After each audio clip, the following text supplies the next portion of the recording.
आज जो खबर मैं आपको बताने वाला हूं वो रूस की आर्थिक कमर तोड़ने वाली है और भारत को एक ऐसे मुकाम पर खड़ा कर रही है जहां हमारा फैसला अब रूस की किस्मत तय कर सकता है। आपको याद होगा कि यूक्रेन युद्ध के बाद रूस ने अपनी तेल की बिक्री से कमाई का बड़ा सहारा भारत को बनाया था। हमने लाखों बैरल रूसी क्रूड सस्ते दामों पर खरीदा, जिससे रूस को अरबों डॉलर मिले और वो पश्चिमी सैंक्शन झेल पाया। लेकिन अब हालात पलट गए हैं। अमेरिकी सैंक्शन, ट्रंप की 50% तक टैरिफ की धमकी और रोसनेफ्ट, लुकोइल जैसी कंपनियों पर नए प्रतिबंधों के चलते भारत से रूसी तेल का आयात दिसंबर 2025 में 2 साल के सबसे निचले स्तर पर पहुंच गया। सिर्फ 1.1 से 1.38 मिलियन बैरल प्रतिदिन।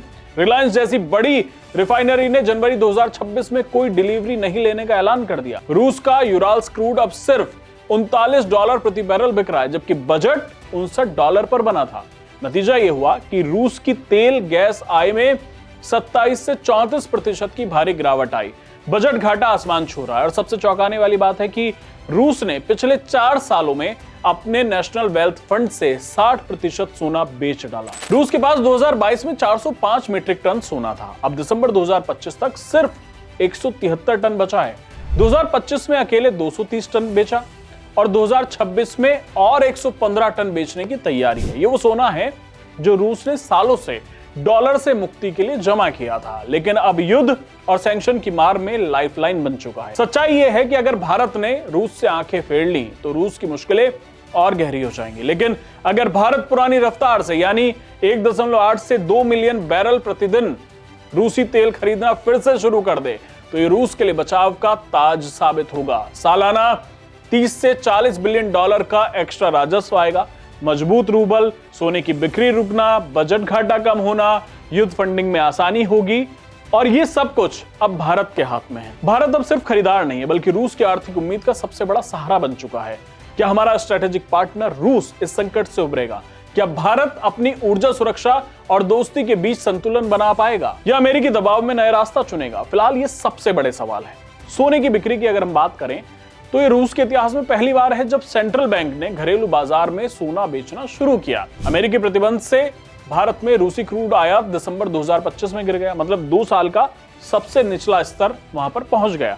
22 से 33% की गिरावट आई है। भारत में रूस का हिस्सा 27% रह गया, जो पहले 35% था, जबकि ओपेक देशों और अमेरिका से ज्यादा तेल खरीद पर भारत ने जोर दिया है। रूसी तेल की कीमत दिसंबर में $39 प्रति बैरल तक गिर गई। तेल गैस राजस्व 27 से 34% कम हुआ। एनडब्ल्यूएफ के लिक्विड एसेट्स 113.5 बिलियन डॉलर से घटकर 51.6 से 52.9 बिलियन डॉलर रह गई। कुल रिजर्व लगभग 700 बिलियन डॉलर है, लेकिन 300 बिलियन फ्रोजन है। बजट घाटा 20 गुना बढ़ चुका है। अमेरिकी राष्ट्रपति ट्रंप ने भारत पर 25% एक्स्ट्रा टैरिफ लगाया, जिससे भारतीय प्राइवेट रिफाइनरियों ने रूसी तेल खरीदना रोक दिया या बिल्कुल कम कर दिया है। अब सवाल यह है कि क्या रूस ने पहले भी ऐसा किया है? तो जवाब है हाँ, लेकिन अलग अलग हालात में। 1991 में जब सोवियत संघ टूट रहा था तब रूस ने करीब 300 टन सोना बाहर भेजा। ये सोना यूरोप के पोर्ट्स तक पहुंचा, लेकिन बाद में गायब हो गया। आज तक ये एक रहस्य बना हुआ है। इसके बाद 2007 में रूस के गोल्ड रिजर्व में सिर्फ 1.2 टन की मामूली कमी दर्ज की गई। ये एक बहुत छोटी और सीमित बिक्री थी। 2008 से पहले तक रूस ने बहुत कम सोना बेचा था। फिर आया 2020 का कोविड संकट।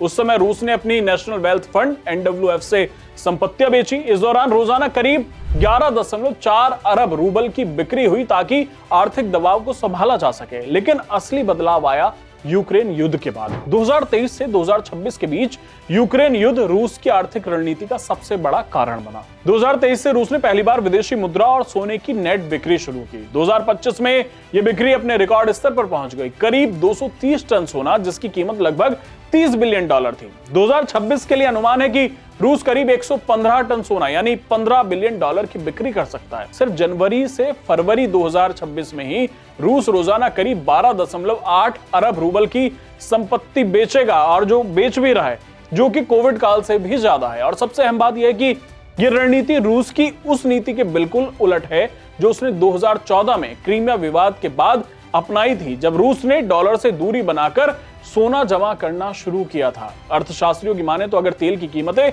50 से 60 डॉलर प्रति बैरल से नीचे रहीं, जैसे दिसंबर 2025 में यूराल्स $39 प्रति बैरल था, बजट घाटा बढ़ता रहा और सोना या युआन बेचना जारी रहा, तो एनडब्ल्यूएफ के लिक्विड एसेट्स 2026 के अंत तक खत्म हो जाएंगे या बहुत कम, लगभग 30 से 40 बिलियन ही रह जाएंगे। आर्थिक संकट के बड़े असर, रूबल पर दबाव, रिजर्व खत्म होने पर रूबल और कमजोर होगा, महंगाई बढ़ेगी, अभी भी 16% से ज्यादा ब्याज दरें हैं, बजट घाटा और कटौती, युद्ध खर्च जारी रहेगा, सोशल स्पेंडिंग में कटौती होगी। ये आम रूसियों को विजिबल तरीके से प्रभावित करेगा। युद्ध फंडिंग पर असर है। एनडब्ल्यूएफ को वॉर टाइम पिगी बैंक बनाया जा चुका है। रिजर्व खत्म होने पर युद्ध खर्च कटौती करनी पड़ सकती है या मनी प्रिंटिंग, ज्यादा टैक्स, कर्ज से फंडिंग करनी होगी। लंबे समय के जोखिम की अगर हम बात करें तो स्ट्रेटेजिक बफर खोना होगा। सोना अनटचेबल था, अब बेचने से भविष्य के संकट में कोई रेनी डे फंड नहीं बचेगा। इकोनॉमिक स्टैग्नेशन होगा। जीडीपी ग्रोथ 2026 में सिर्फ 0.6 से 1% है। भू राजनीतिक कमजोरी, रूस चीन पर ज्यादा निर्भर हो जाएगा और भारत जैसे पार्टनर पर भी निर्भरता बढ़ेगी। अगर भारत फिर से पुरानी मात्रा में लगभग 1.8 से 2 बिलियन बीपीडी में तेल खरीदना शुरू कर दे तो रूस पर बहुत बड़ा असर पड़ेगा, सकारात्मक असर पड़ेगा। लाइफलाइन साबित होगा भारत। सालाना 30 से 40 बिलियन अतिरिक्त राजस्व, घाटा कम, रूबल मजबूत होगा, सोने की बिक्री रुक सकती है, एनडब्ल्यूएफ बच सकता है, युद्ध फंडिंग आसान होगी, भारत रूस के संबंध मजबूत होंगे, अमेरिकी दबाव कम होगा। अब सब कुछ भारत के फैसले पर टिका है। भारत जो फैसला लेगा वो रूस का भविष्य तय करेगा। वीडियो पसंद आया हो, जानकारी आपको अच्छी लगी हो तो जरूर शेयर करिए, चैनल को सब्सक्राइब करिए। धन्यवाद।